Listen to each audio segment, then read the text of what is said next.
Case പ്രതിയുടെ പിതാവിനെ ഭീഷണിപ്പെടുത്തി പണം തട്ടാൻ ശ്രമം. സംഭവത്തിൽ 2 പേരെ പത്തനംതിട്ട അടൂർ പോലീസ് പിടികൂടി.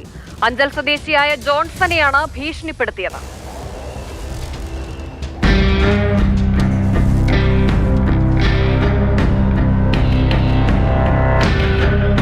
പോക്സോ കേസിൽ അറസ്റ്റിലായ തന്റെ മകന്റെ മൊബൈലിൽ നിന്നും ദൃശ്യങ്ങൾ പോലീസുകാർ മുഖേന ഞങ്ങൾക്ക് ലഭിച്ചിട്ടുണ്ട്. ഇത് സാമൂഹ്യ മാധ്യമങ്ങളിലൂടെ പ്രചരിപ്പിക്കും, അപകീർത്തിപ്പെടുത്തും. ഇത് ചെയ്യാതിരിക്കണമെങ്കിൽ 10 ലക്ഷം രൂപ നൽകണം. ഇങ്ങനെ പറഞ്ഞാണ് നിരന്തരം പ്രതികൾ ജോൺസനെ ഭീഷണിപ്പെടുത്തിയത്.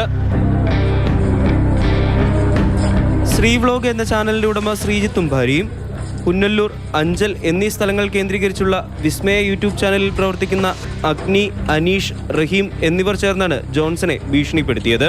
അടൂർ പോലീസ് സ്റ്റേഷനിൽ രജിസ്റ്റർ ചെയ്ത പോക്സോ ആക്ട് പ്രകാരമുള്ള കേസിലെ 1-ാം പ്രതിയുടെ പിതാവാണ് ജോൺസൺ. 10 ലക്ഷം രൂപ നൽകണമെന്നായിരുന്നു ഭീഷണി. തന്റെ കയ്യിൽ അത്രയും വലിയ തുക നൽകാനില്ലെന്ന് ജോൺസൺ പ്രതികളോട് പറഞ്ഞു. 10 ലക്ഷം 5 ലക്ഷമായി. 5 2.5 ലക്ഷത്തിലെത്തി. ഭീഷണി തുടർന്നുകൊണ്ടിരുന്നു. പല രീതിയിൽ പലതവണ പലയിടത്ത് വെച്ച് ഭീഷണിപ്പെടുത്തി. ജോൺസൺ പത്തനംതിട്ട ജില്ലാ പോലീസ് മേധാവിക്ക് പരാതി നൽകി. തുടർന്ന് അടൂർ പോലീസ് കേസ് രജിസ്റ്റർ ചെയ്തു.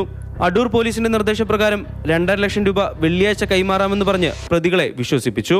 പണം വാങ്ങാനായി അടൂരിലെത്തിയ പ്രതികളെ അടൂർ പോലീസ് തന്ത്രപരമായി വലയിലാക്കി.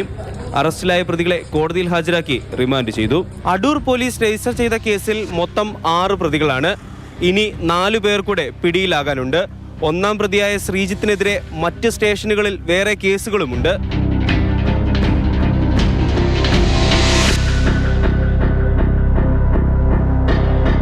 നിതിൻ തോമസ്, മാതൃഭൂമി ന്യൂസ്, പത്തനംതിട്ട.